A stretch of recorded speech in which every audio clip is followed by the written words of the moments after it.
every household does in America, every business and every state capital has to do. A debt ceiling is the equivalent of your child having a credit card. And for the last 21 years, this child has spent all the money up to the limit, and all you have done is raise the debt ceiling.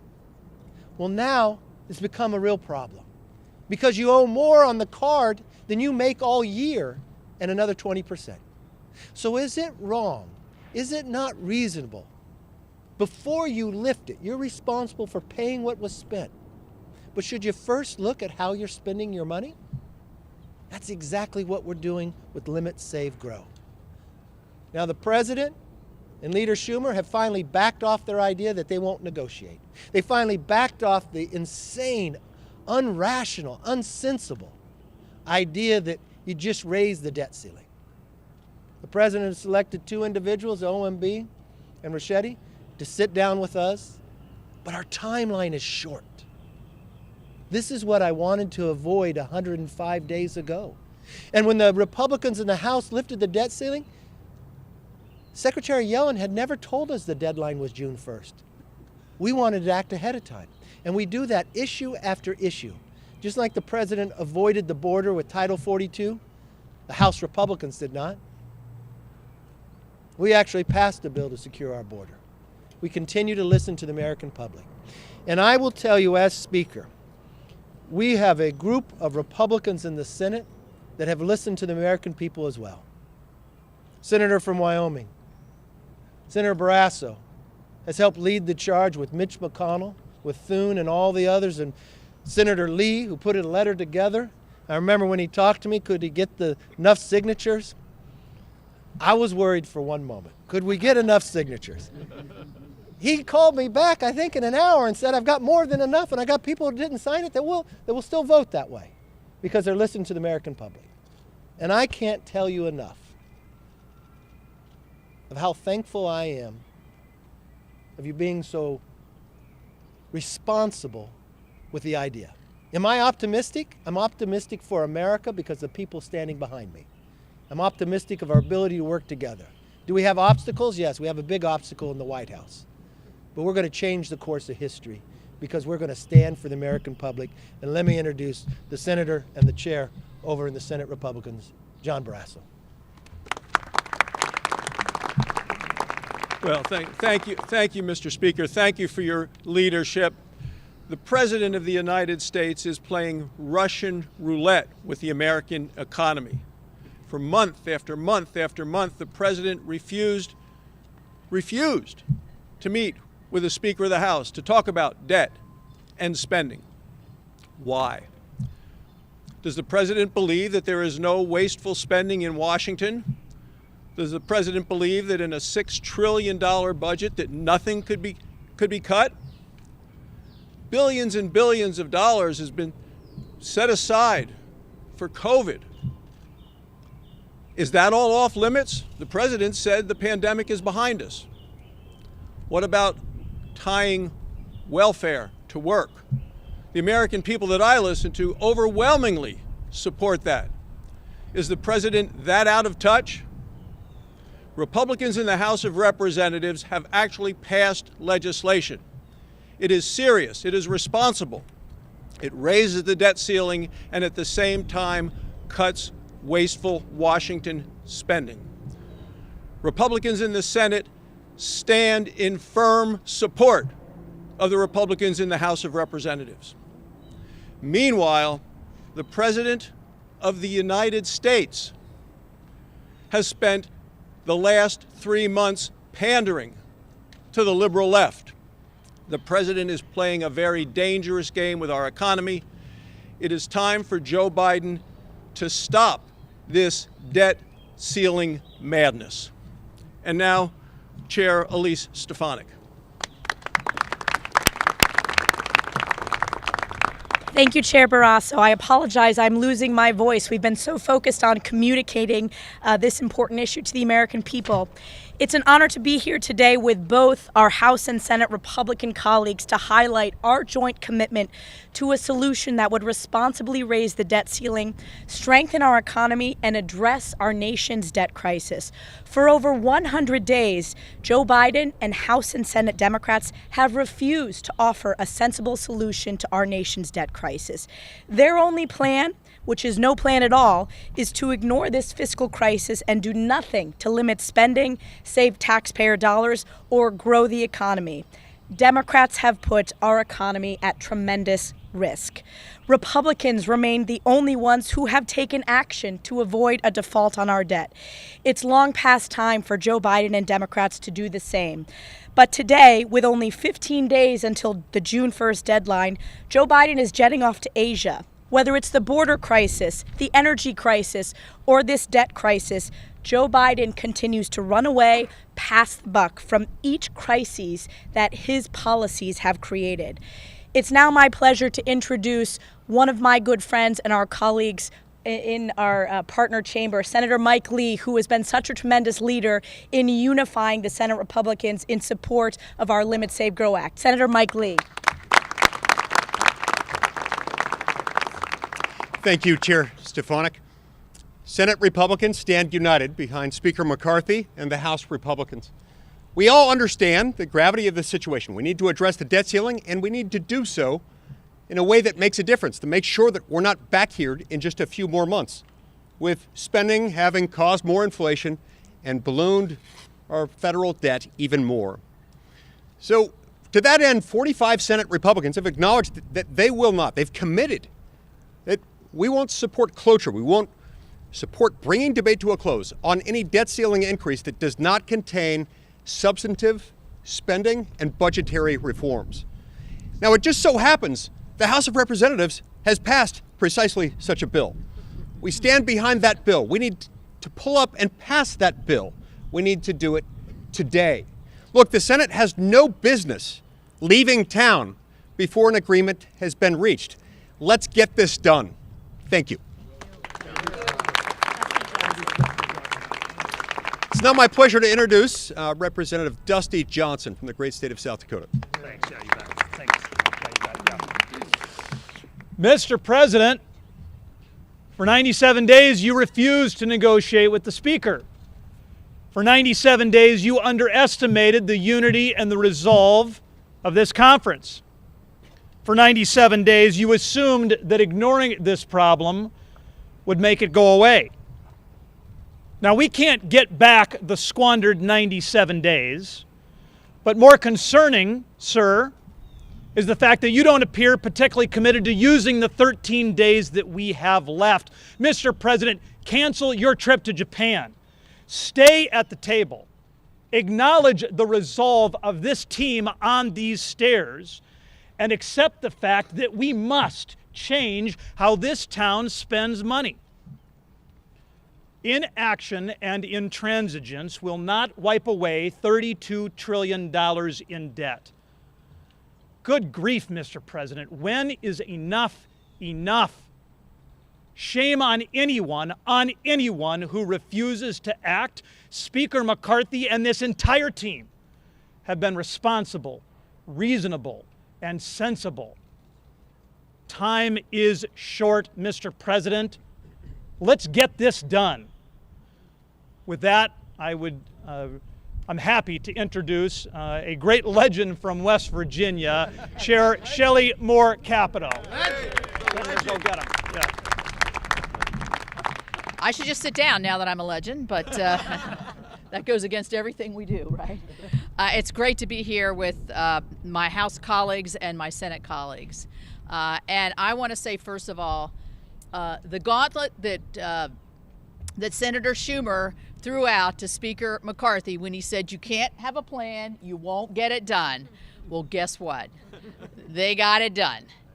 And they have the only plan that we see that raises our debt limit, but also responsibly brings in fiscal sanity. Plain and simple, the president, who prides himself on being such a great negotiator, has refused to negotiate for 97 days. And so here we are on the brink of a Biden default.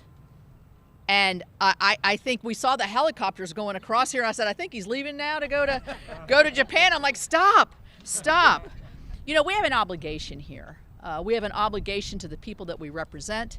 We have an obligation to ourselves as responsive legislators, to do the right thing. And the right thing was to get into the room. And as Dusty said, you can't go back and find those 97 days again. But it's time now for the president to get serious, to have fiscal responsibility, fiscal sanity. And I can tell you, I know it's hard to rein in the cats on the House side. It's really hard to rein in the Republican cats on the Senate side. And we are united behind our House colleagues. They did a magnificent job of showing strength, of showing a plan, of showing a common sense, plain and simple way to answer the great challenge of the fiscal situation that we find ourselves in. So I have full confidence that the negotiators in the room are going to be able to work this out with the Speaker leading the way. And I've heard Leader McConnell say more than a few times, this is not an unusual exercise to negotiate the debt limit, to have fiscal responsibility as a part of that. We've done it many times in the past, and we have to do it this time again. And I would like to introduce Representative Chip Roy from the great state of Texas.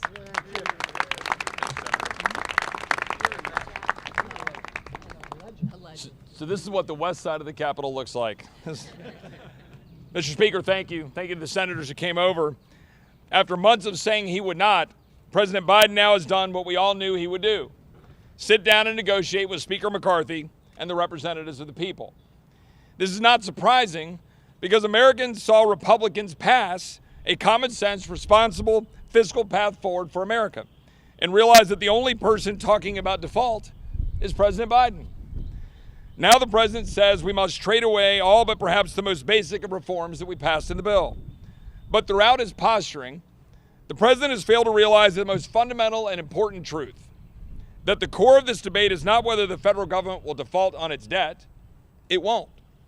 But whether we will continue to allow this nation to default on the American dream. The truth is, the dream is out of reach for too many Americans. And the biggest obstacle is the very government entrusted to protect it. So we gather here today on a bicameral basis to send a message to the president.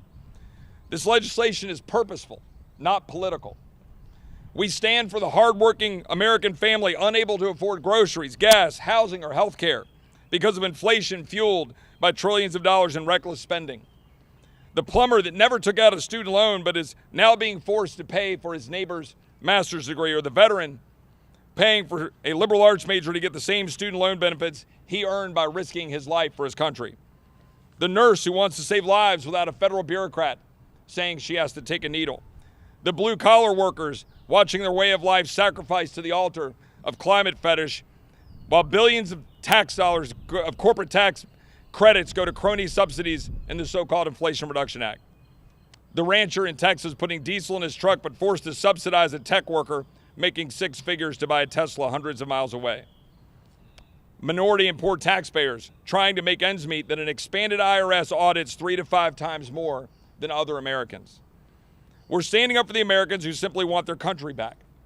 And all they ask is that we stop recklessly spending money we do not have, racking up debt, weakening the dollar, driving up inflation, all to fund the very bureaucracy weaponized against their way of life, as we saw yesterday unfold regarding the FBI. We passed the Limit, Save, Grow Act to do just that, to shrink Washington and grow America. We did our job. Now it's time for the president to do his. Mr. Speaker. Well done, Chip. I'm so honored with the people behind me. You know, the president, 105 days ago when I sat with him, said he wouldn't negotiate. America's too great to have such a small, petty idea as that. Americans believe you should talk. We wanted to talk the entire time. But when he refused to take action, we did take action. We took action for the American public. You know, I watched Elise come up here and talk. Her throat's a little sore. She's been talking a lot, but She's a new mom. It's her first Mother's Day. I don't know if you've ever met Sam, happiest guy you've ever seen. But you know what? When Sam was born, he was handed a bill for $94,000. $94,000 to every new child born in America. That's the legacy that's being left. But we decided enough is enough. We actually want to give them a future, give them an opportunity, give them the ability to go further than the generation before them. And this is the moment in time to make that stand. The only question is whether we have a Biden default or not. It's the president himself. We passed something reasonable and sensible. All we say is let's spend what we were spending 5 months ago. Let's save, and the money that we have appropriated that hasn't been spent for 2 months, let's bring it back to the hardworking taxpayer.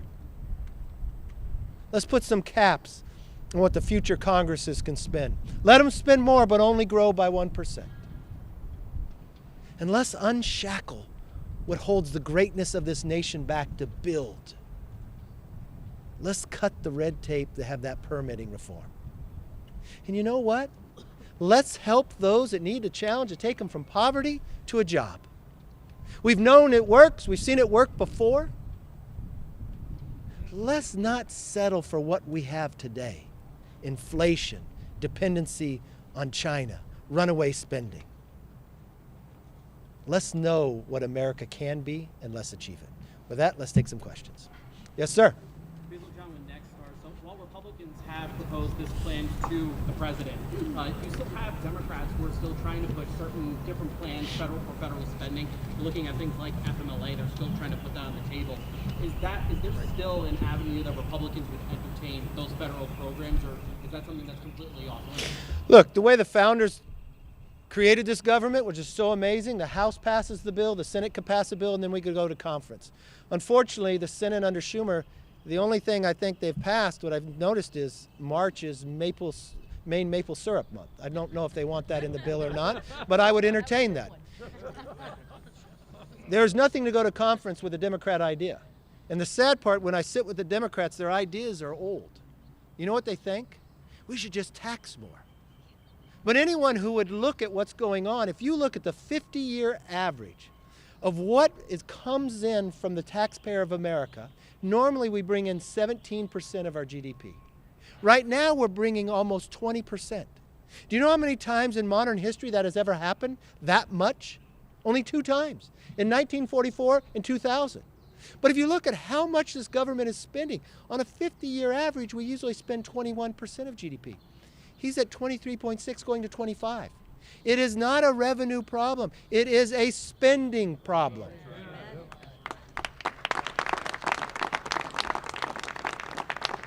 And anytime you want to talk about, these are the people that are defending Social Security and Medicare. Because the Congressional Budget Office says if we go the course that President Biden wants us to go today, 3 trust funds go insolvent in the next 10 years. Never in the history of America have we ever seen a 10-year window like that. Social Security, Medicare, and the Highway Trust Fund. Do you know what happens then? They automatically get cut by more than 20%. Mr. President, stop hiding. Stop traveling somewhere else. America wants an American president focused on American problems, finding American solutions. We have them here for you. Yes, ma'am.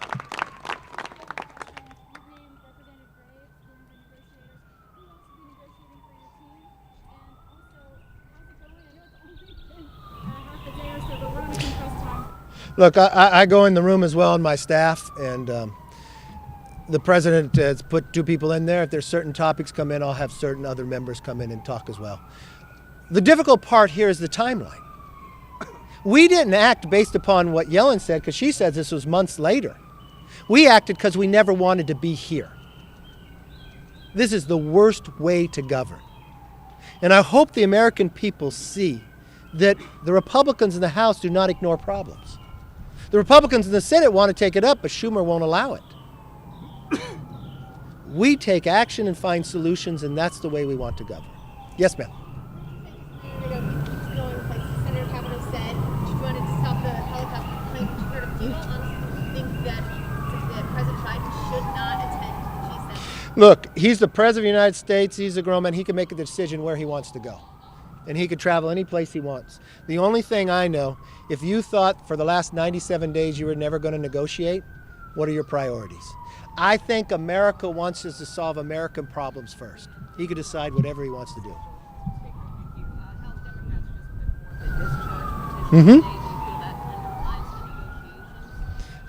Well, I don't think it's going anywhere, for one.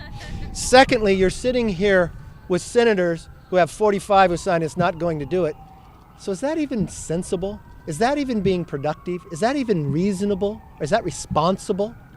It seems to me that would be playing into a Biden default. I think America public is tired of those political games. You know, when we devised our bill, it wasn't a bunch of Republicans saying, let's just give these Republican ideas. When we talk about work requirements, Senator Biden voted for that. President Clinton signed it into law. We watched every study after the fact take people from poverty and provide a job for them. So we saw Americans lifted up. We saw welfare rolls drop. We saw more people have houses. More people could afford to send their kids to college. We saw the positive of that. When we thought about, what about limiting the growth of government in the future years, we didn't say we had to cut every year. We saw a Democrat Senator Manchin propose a 1% growth each year. We tried to grab things that both sides, even if they wouldn't talk to us, let's put something together to make sure it's reasonable. I will tell you, if it was Chip Roy and Dusty and I sitting in a room and we were going to draft something that we said just we want, it would have looked different. But we wanted to be reasonable and sensible.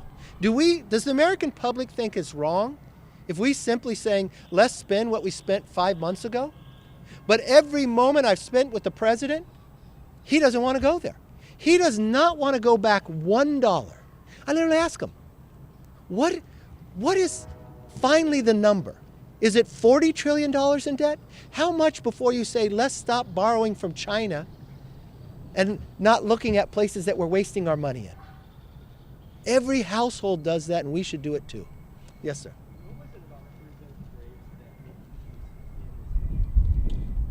Well, I've watched Congressman Graves. He's been appointed to our leadership table, and he's worked with all the different groups, and he's really been the individual that helped bring people together in crafting the bill itself of Limit, Save, Grow. So he has a clear understanding of where members are.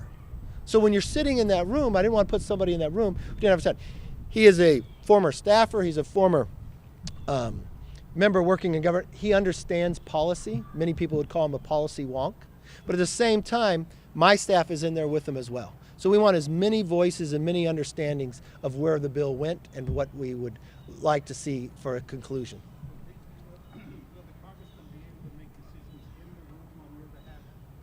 Yeah, we talk very frequently. I go in the room as well. So I think if the administration can make decisions with the president not there, we'll be okay. Yes, sir. When and if there does end up being a deal between your team and the White House, what do you think is the most likely, or what would you prefer, having the bill move through the Senate first or the House first? Or look, what happens now is, with Schumer and the president saying all along, I won't negotiate the debt ceiling, they have to be separate, you don't have the time to play those political games anymore. It takes so many days to get through the Senate, so many days through the House. We have a 72-hour rule, which I'm not going to break. I think the American public and all the members should have 72 hours to read what we end up with, if we're able to end up with it. I think the House should go first, and we can send it to the Senate. I know that the Senate, I guess, is out of session, but I'm sure they'll come back. Yes, sir. President Biden just said he's confident this bill will get paid, but he also said on work requirements would accept not anything of any consequence. I don't understand anything that has consequence. This is a senator who voted for work requirements. Listen, I think when you're sitting in the room and you're listening to the American public, why wouldn't he want to help people get out of poverty? But listen to really what he's saying. So the decision he's making in his mind is, If he doesn't want to have something that has consequences, he wants to borrow more money from China to pay an able-bodied person who has no dependents, not even to look for a job, not even go to school for 20 hours. So you're going to ask little Sam to make that $94,000 higher because we're going to borrow from China for a person who could go get a job to not help him get one. So what you're going to have is a supply chain that doesn't work as well, more dependency on China, and making America in a weaker position. I think that's wrong. So I wish he was here, then we could debate it even more. Yes, sir. Oh, you already asked one. Are you open to considering a tax increase on the No. Did you listen? Were you here earlier? No, I'm not being a jerk. But have you read the CBO numbers or anything? Yes. Okay, so on a 50-year average, we normally bring in 17% of GDP. We're bringing in 20%. You know how many times in history we've done that? Twice. 1944 and 2000. So if we're bringing in normally 17, we're bringing in 20, that means we're bringing in more money than any time in American history. But what we're spending, for the last 21 years, we spent more money than we brought in. But instead of only spending 21% of GDP like we normally did for the last 50 years, when the Democrats came in, they spent $6 trillion. Now, I don't know if you're an economic major or whatever, but if you study Morton Friedman, he would tell you the only place that inflation is created is government. So that $6 trillion brought us inflation. So what did that do? Your money goes less. You have less money to spend. It doesn't go as far. We've had, of our 4 biggest bank failures in America, we had 3 of them in the last couple of months. Why? Because interest rates went up. Because the only way you curve inflation is you make interest rates higher than the inflation rate. So what does that do? That harms people from buying houses. That means you're paying more on your credit card. But that means every taxpayer is paying more because our debt. So we're going to pay more on interest. But he went all the way up to 23%. So we're spending more than we spent in 50 years, but we're bringing in more than we've been in 50 years. So I go back to your question. Having that knowledge now, would you raise that question again? Yeah, but would that be a way to No. some of the provisions? No, it's very clear. You know what I told the president 105 days ago when I sat in the Oval Office? I have no preconceived notion of what we have to do in the debt ceiling except 2 things. We're not going to raise taxes, and we're not going to pass a clean debt ceiling. But we have to spend less than we spent the last year. So let's sit down and talk about that. But he decided, no, I shouldn't negotiate with somebody. I'm just going to do what I want to do, my way or the highway. That's not the way our government is designed to work. It's not the way business works. It's not the way your household works. And it's not going to work here either. Yes, ma'am. Speaker, at the beginning of the week, the White House came out sounding positive about progress being made. You ended up responding that you felt like you were very far apart. I'm curious if you can put now in terms of numbers, 10 having a deal, 1 talks falling apart. On that scale, how close are you to having a deal? Look, I don't know on a scale. I'm not going to scale you. But I'll tell you this. Earlier in the week, all the way through this, I just want to be honest with the American public.